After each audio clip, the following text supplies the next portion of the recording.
તો રાજ્યમાં પાણીની સમસ્યાને લઈને રાહતના સમાચાર સામે આવી રહ્યા છે। ગુજરાતની જીવાદોરી સમાન નર્મદા ડેમમાં વગર વરસાદે નવા નીર આવ્યા છે। મહારાષ્ટ્ર અને મધ્યપ્રદેશમાં વીજ ઉત્પાદન શરૂ થતા નર્મદા ડેમમાં પાણીની આવક થઈ છે। તો નર્મદા ડેમની મહત્તમ સપાટી 123.98 મીટર પર પહોંચી છે। ડેમની મહત્તમ સપાટીએ જે દરવાજા બેસાડવામાં આવ્યા છે તે 121.92 મીટર છે, જ્યારે ડેમની મહત્તમ સપાટી 138.68 મીટર છે। हाल नर्मदा डेम में उपरवासमांथी 94,000 क्यूसेक पाणीनी आवक थई रही छे, जेने लईने गुजरात माटे मेन केनाल में 20,000 क्यूसेक पाणी आपवामां आवी रह्युं छे। त्यारे ચોમાસામાં नर्मदा डेम तेनी महत्तम सपाटी पर झड़पथी पहोंचशे तेवा एंधाण वर्ताई रह्या छे। जीवादोरी सरदार सरोवर नर्मदा डेम खरेखर आज गुजरात माटे एक सारा समाचार लईने आव्युं छे, कारण के जे उपरवास में मध्यप्रदेश और महाराष्ट्र में जे पावर हाउस शुरू थता 94,000 क्यूसेक जेटलुं पाणी आज नर्मदा डेम में नवा नीर आवी रह्या छे, जेने लई नर्मदा डेमनी सपाटी उत्तर वधी रही है। खास बात करिए तो हाल जे उनाळा जे चाली रह्यो छे अने उनाळा पूर्ण थवा आव्यो छे अने ચોમાસું बेसशे, परंतु हाल उनाळाना 41 થી 45 जेवा डिग्री तापमान में पण सरदार सरोवर नर्मदा डेम में पानी की आवक थता नर्मदा डेमनी जे महत्तम सपाटी जे छे 121.92 मीटर ते वटाई चूकी है। अने हाल तमे जे न्यूज़ 18 गुजराती पर जोई शको छो एक्सक्लूसिव दृश्यों के जे एना दरवाजा है ये दरवाजा लगोलग पानी आई चूकी है, कारण के 123.98 मीटरे नर्मदा डेम पहुंच्यो है और उपरवासमांथी 94,000 क्यूसेक पानी आवक थई रही है। एटले कही शकाय कि जे आवनारा दिवसों में जे महत्तम जे डेमनी सपाटी है 138.68 मीटर जे सर करशे। हाल जे वहेली तके जे वरसाद पड़े और जो वधारे वरसाद पड़े तो जे टूंक समय में ज आज नर्मदा डेम जेनी महत्तम सपाटी वटावे तेम लागी रह्युं छे। हाल तो जे नर्मदा डेमनी सपाटी उत्तर वधारो थई रह्यो छे, जे गुजरात माटे एक सारा समाचार कही शकाय। दीपक पटेल, न्यूज़ 18 गुजराती, नर्मदा। तो अमदावाद में वरसाद पहला ચોમાસા જેવો માહોલ જોવા મળી રહ્યો છે। નિકોલના ગોપાલ ચોક વિસ્તારમાં ભરાયા છે પાણી। ગટર લાઇન તૂટી ગટરના પાણી રોડ પર ફરી વળ્યા। રોડ પર પાણી ફરી વળ્યા છે, વાહન ચાલકો પરેશાન થઈ રહ્યા છે। સ્થાનિકોની એમસીને ફરિયાદ છતાં નિરાકરણ નથી આવી રહ્યું।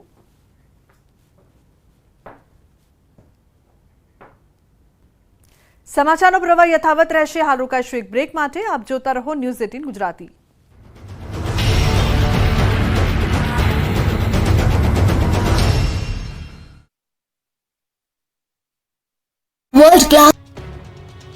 પ્રી મોન્સૂનની કામગીરીના ભાગરૂપે રાજકોટ મહાનગરપાલિકા એક્શનમાં આવ્યું છે। દૂધસાગર રોડ પર આવેલા 3 દાયકા જૂના ગુજરાત હાઉસિંગ બોર્ડના ક્વાર્ટરના રહીશોને ક્વાર્ટર્સ ખાલી કરવા માટે અંતિમ નોટિસ પાઠવવામાં આવી છે। સાથોસાથ નળ કનેક્શન, વીજ કનેક્શન તેમજ ભૂગર્ભ ગટરના કનેક્શન પણ કાપી નાખવામાં આવ્યા છે। 50થી વધુ બ્લોકમાં રહેતા 696 જેટલા ક્વાર્ટર્સ જર્જરિત થઈ ચૂક્યા છે। જો કે ક્વાર્ટર્સ ધારકોને 2016થી નોટિસ ઉપર નોટિસ પાઠવવામાં આવતી હોવા છતાં કોઈપણ જાતના હકારાત્મક અભિગમ દાખવવામાં ન આવતા આખરે કડક વલણ દાખવવામાં આવ્યું છે। ચોમાસું નજીક છે ત્યારે તમામ લોકોનું ત્યાંથી સ્થળાંતર કરવું જરૂરી છે, જેથી કરીને ચોમાસા દરમિયાન બનતી અનિચ્છનીય ઘટનાઓ બનતી અટકાવી શકાય। લાઇટ 70 વર્ષથી હતી નથી અને હવે લાઇટ આવી છે। ન્યૂઝ 18 નો ખૂબ આભાર। ન્યૂઝ 18 નો ખૂબ આભાર માનું છું ને એમને ધન્યવાદ આપું છું। ગુજરાતના ગામડે ગામડે 24 કલાક વીજળી મળી રહી છે, પરંતુ અત્યાર સુધી પાટણના રાધનપુર તાલુકાના ડામરકા ગામે વીજળી પહોંચી ન હતી। ડામરકા ગામમાં આઝાદીના એટલા વર્ષો પછી પણ અંધારપટ છવાયેલો હતો। આધુનિક જીવનમાં ગામ લોકોને લાઇટ એટલે શું તેની પણ ખબર ન હતી। જોકે ન્યૂઝ 18ના અહેવાલ બાદ ગામમાં અજવાળું પથરાયું। ડામરકા ગામમાં તંત્રને તાત્કાલિક વીજ પુરવઠો પૂરો પાડવા માટે વીજ મીટર લગાવવાની ફરજ પડી। આજે ગામમાં ઘરે ઘરે મીટર લગાવવાથી લાઇટ આવી જતા ગામમાં અજવાળું પથરાયું છે અને ગામ લોકોના ચહેરા પર સ્મિત જોવા મળી રહ્યું છે।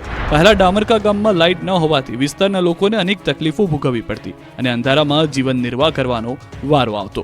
ગામ લોકોએ વીજળી માટે અનેક રજૂઆતો કરી હતી, પરંતુ કોઈ નિકાલ નહોતો આવ્યો। ત્યારે ડામરકા ગામના લોકોનો અવાજ બનીને ન્યૂઝ 18 ગુજરાતીએ સમગ્ર અહેવાલ રજૂ કરતા વીજ જોડાણની કામગીરી માત્ર 3 દિવસમાં જ પૂર્ણ થઈ હતી, જેથી હાલ ડામરકા ગામમાં અજવાળું પાથરતા ગામ લોકો આનંદમય જોવા મળી રહ્યા છે। સાપુતારામાં કાળા ડિબાંગ વાદળો સાથે વરસાદ વરસ્યો। સાપુતારામાં ભારે બફારા વચ્ચે વરસાદથી વાતાવરણમાં ઠંડક પ્રસરી। શહેરના અનેક વિસ્તારોમાં ખાબક્યો વરસાદ। વલસાડ જિલ્લાના છેવાડાના વિસ્તારોમાં વરસાદ। કપરાડા સહિત અનેક વિસ્તારોમાં વરસ્યો વરસાદ। અસહ્ય ઉકળાટ અને ગરમી વચ્ચે વરસાદથી ઠંડક। વરસાદના કારણે કેરીના પાકને નુકસાનની ભીતિથી ખેડૂતોમાં ચિંતા। हिमाचल प्रदेशના કુલ્લુમાં જામ્યો વરસાદી માહોલ। ભારે પવન સાથે પડ્યો ધોધમાર વરસાદ। નલહજ વિસ્તારમાં ખેતી પાકને ભારે નુકસાન પહોંચતા ખેડૂતોમાં ચિંતાનો માહોલ। આંધ્રપ્રદેશના તિરુપતિમાં ગાજવીજ સાથે ખાબક્યો વરસાદ. તિરુપતિ બાલાજી મંદિરમાં ઘૂંટણસમાં પાણી ભરાયા. ટીડીપી ધારાસભ્ય ભાનુપ્રકાશે ભગવાન બાલાજીના કર્યા દર્શન. રાજસ્થાનના જયપુર શહેરમાં વાતાવરણમાં પલટો. મોટાભાગના વિસ્તારમાં દેખાયું ધૂળિયું વાતાવરણ. ભારે પવનથી વાતાવરણમાં પ્રસરી ઠંડક. ગરમીથી આંશિક રાહત મળી. તમિલનાડુમાં દેવરી અંબકમ ગામમાં ખેતરમાં ગયેલા એક વ્યક્તિ પર પડી વીજળી. સારવાર માટે ખસેડાતા તબીબોએ જાહેર કર્યો મૃત. વરિયાંબકમ વિસ્તારમાં રાત્રે ગાજવીજ સાથે વરસ્યો હતો વરસાદ. પ્રી મોન્સૂન એક્ટિવિટીના કારણે રાજ્યમાં 7 દિવસ વરસાદની આગાહી. 15 જૂન આસપાસ ગુજરાતમાં વિધિવત ચોમાસાનો પ્રારંભ. કેટલાક વિસ્તારોમાં થંડરસ્ટોર્મની પણ આગાહી. 8 જૂને છોટાઉદેપુર, નર્મદા, ડાંગ, નવસારીમાં વરસાદની આગાહી. વલસાડ, તાપી, દમણમાં થઈ શકે છે વરસાદ. 9 જૂને ગુજરાતના તમામ વિસ્તારોમાં વરસાદની આગાહી. 10 જૂનથી વરસાદની ગતિ તેજ હશે. પંચમહાલ, દાહોદ, મહીસાગરમાં થઈ શકે છે ધોધમાર વરસાદ. વડોદરા, છોટાઉદેપુર, નર્મદામાં પણ વરસાદની આગાહી. ભરૂચ, સુરત, ડાંગ, નવસારી, વલસાડ.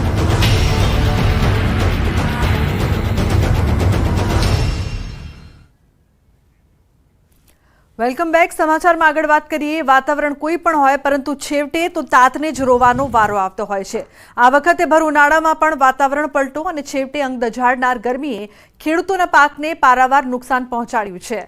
ત્યારે સાબરકાંઠામાં પણ આકરી ગરમીના કારણે ખેડૂતોનો પાક બળી ગયો છે, જેને લઈને શાકભાજીના ભાવ આસમાને પહોંચ્યા છે.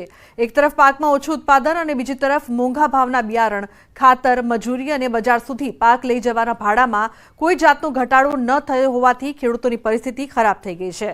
જો કે હજુ પણ ગરમી વધે અને વરસાદ મોડો પડે તો શાકભાજીના ભાવમાં આનાથી પણ વધારો આવી શકે તેમ છે.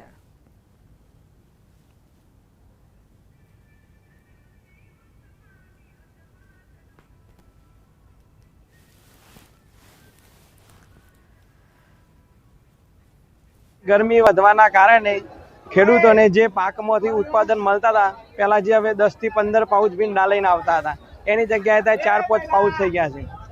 અતિશય ગરમીના લીધે બહુ ગરીબ પડે છે. દૂધી હોય તો દૂધીના બોપચા પડી જાય છે, ભીંડા હોય તો ભીંડાના ફૂલ ગરીબ પડે છે.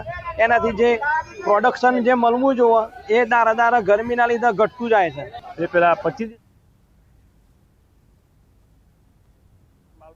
કપાઈ ગયો સારી, એના કારણે હાલ ભાવ બી પ્લસ થયા છે, પણ હમ માલ કપાઈ ગયો એટલે પૈસા તો એટલા જ આવે છે, મજૂરી એટલી લાગે છે. એટલે આ તો આ ભાવમાં તો કોઈ ના પોસાય. તો સુરેન્દ્રનગરમાં દુધરેજ નજીક નર્મદા કેનાલ પરનો પુલ ભ્રષ્ટાચારની ચાડી ખાઈ રહ્યો છે. ધ્રાંગધ્રા જવા તરફના પુલ પર એક જ વર્ષમાં 4થી વાર ગાબડું પડ્યું છે, જેના કારણે વાહન ચાલકો ફરી જીવના જોખમે ત્યાંથી પસાર થવા મજબૂર બન્યા છે. પુલ પર દર વખતે ગાબડું પડે છે અને બેદરકાર તંત્ર દર વખતે થીંગડા મારીને સંતોષ માની લે છે. તંત્ર દ્વારા હાલ સમારકામ તો કરવામાં આવ્યું છે, પરંતુ તેમાં પણ લોટ પાણીને લાકડા જેવો ઘાટ સર્જાયો છે. સમારકામના બીજા જ દિવસે ફરી રોડ પર તિરાડો જોવા મળી રહી છે. ત્યારે સ્થાનિકો યોગ્ય સમારકામની માંગ પણ કરી રહ્યા છે, પરંતુ તંત્ર હજુ કોઈ મોટી દુર્ઘટનાની રાહ જોઈ રહ્યું હોય તેવું લાગી રહ્યું છે. ધ્રાંગધ્રાનો જે નેશનલ બ્રિજ આવેલો છે, જે નર્મદા કેનાલથી પસાર થાય છે, આજે વર્ષની અંદર આ 4 વાર ગાબડા પડ્યા અને 4 વાર આ રોડ બંધ કરે, ટ્રાફિક જામ થાય છે અને 4 વાર થીગડા મારે છે. ત્યારે મોરબી જેવી દુર્ઘટના બનશે. આ તો વહેતી કેનાલ છે, આમાં ક્યારે શું થાય તેનું નક્કી નથી, કેટલા માણસો મરી જાય છે. મોટી દુર્ઘટના બનશે ત્યારે સરકારી તંત્ર જાગશે એવું લાગે છે. જે હેવી કેનાલ છે કે જે બે કાંઠે પાણી છે વહી રહ્યું છે, એમાં ગમે ત્યારે પડી શકવાની પૂરેપૂરી શક્યતા છે. તો સરકાર શું મોરબીની હોનારતની જેમ આ હોનારતની પણ એક રાહ જોઈ રહી છે, અસંખ્ય માણસોના જીવહાનિની રાહ જોઈ રહી છે. એ મારો પ્રશ્ન છે અને એ બાબતમાં સરકાર શું યોગ્ય તાત્કાલિક નિર્ણય લેવા માંગે છે એ આપના માધ્યમથી હું સરકારશ્રીને વિનંતી કરું છું. સુરેન્દ્રનગર શહેરને કચ્છ સાથે જોડતા મુખ્ય હાઈવે પરના દુધરેજ નજીક આવેલ નર્મદા કેનાલ પુલ પર છેલ્લા 1 વર્ષમાં 4થી વાર ગાબડું પડવાનો બનાવ બન્યો છે અને જેને લઈ અને વારંવાર વાહન ચાલકોને હાલાકીનો સામનો કરવો પડે છે અને તંત્ર જાણે કોઈ મોટી દુર્ઘટનાની રાહ જોઈ રહ્યું હોય તેમ વારંવાર આ જે નર્મદા કેનાલ પરના જે પુલ છે એમાં વારંવાર ગાબડા પડતા ઠીકડા મારવાની જે નીતિ છે એ તંત્ર દ્વારા અપનાવવામાં આવી રહી છે. આપ ટીવી પરના દ્રશ્યોમાં જોઈ શકો છો કે આ ગઈકાલે સાંજે જ આ પુલ પર ગાબડું પડ્યા બાદ તંત્ર દ્વારા રિપેરિંગ કામ હાથ ધરવામાં આવ્યું હતું, પરંતુ હજુ પણ આ રિપેરિંગ કામમાં પણ લોટ પાણીને લાકડા હોય તેવી સ્થિતિ જોવા મળી રહી છે. ગઈકાલે સાંજે જ આ જે પુલ પર છે રિપેરિંગ કામ હાથ ધરવામાં આવ્યું હતું, પણ આજ સવારે આ રિપેરિંગ બાદ પણ અત્યારે જે પુલનું રિપેરિંગ કામ કરવામાં આવ્યું છે તેને બાદ પર તિરાડો જોવા મળી રહી છે, જેને લઈ અને કોઈ મોટી દુર્ઘટનાનો ભય છે. ત્યારે તંત્ર કોઈ મોટી દુર્ઘટનાની રાહ જોઈ રહ્યું હોય તેવું લાગી રહ્યું છે. ત્યારે તાત્કાલિક યુદ્ધના ધોરણે આ પુલનું યોગ્ય સમારકામ કરવામાં આવે તેવી ક્યાંક ને ક્યાંક શહેરીજનોમાં માંગ ઉઠવા પામી છે. અક્ષય જોશી, ન્યૂઝ 18 ગુજરાતી, સુરેન્દ્રનગર. અમરેલીમાં એક સાથે 300 દુકાનો સીલ કરવામાં આવી છે. ફાયર એનઓસી મુદ્દે તંત્રની કડક કાર્યવાહી. જિલ્લા પંચાયત રોડ પર સીલિંગ કાર્યવાહી કરવામાં આવી છે. સરદાર શોપિંગ સેન્ટરની 300 દુકાનો સીલ કરવામાં આવી. પૈસા તો ભરવા પડશે અને 2-3 દિવસમાં દુકાન ખુલે એવી વ્યવસ્થા અમે લોકો પૈસા કાઢીને કરશું. ખરેખર આ શોપિંગ સેન્ટરની વ્યવસ્થા માર્કેટિંગ યાર્ડ કરે છે. એને સંપૂર્ણ વ્યવસ્થા કરી અને દુકાનો એલર્ટ કરવી જોઈએ, પણ એ નથી કર્યું અને એ લોકો પોતાની જવાબદારીમાંથી છૂટી જવા માંગે અને જુદા જુદા ભાડૂતો હોય, જુદા જુદા માલિકો એની ઉપર ઢોળી દીધું. 2-3 દિવસ થયા અમારા ધંધા રોજગાર બંધ છે અને ખરેખર તો આ જે ફાયર સેફટીનો મુદ્દો છે તો એ માર્કેટિંગ યાર્ડને શોપિંગ બનાવતા સમયે જ આનું વ્યવસ્થા કરી અને એનઓસી લઈ અને ત્યારબાદ દુકાન સોંપવી જોઈએ. દરેક માળમાં 100 દુકાન અને ચોથા માળ પર પણ 50 દુકાન આવેલી છે. 350 દુકાનનું આ શોપિંગ સેન્ટર છે. રાજકોટ ગેમ ઝોનમાં અગ્નિકાંડ થયા બાદ તંત્ર સફાળું જાગ્યું અને તમામ જગ્યાએ ફાયર સેફટી માટેના પગલાઓ લેવામાં આવી રહ્યા છે.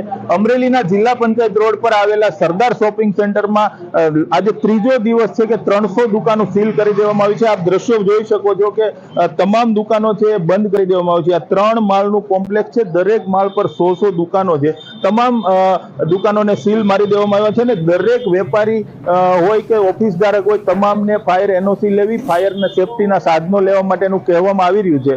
અત્યારે હજુ પણ વેપારીઓ છે પૈસા એકઠા કરી રહ્યા છે ને તમામ લોકો એક સાથે પૈસા ભરે ત્યારે જ આ શોપિંગ સેન્ટર ખુલે તેવું વેપારીઓ કહી રહ્યા છે.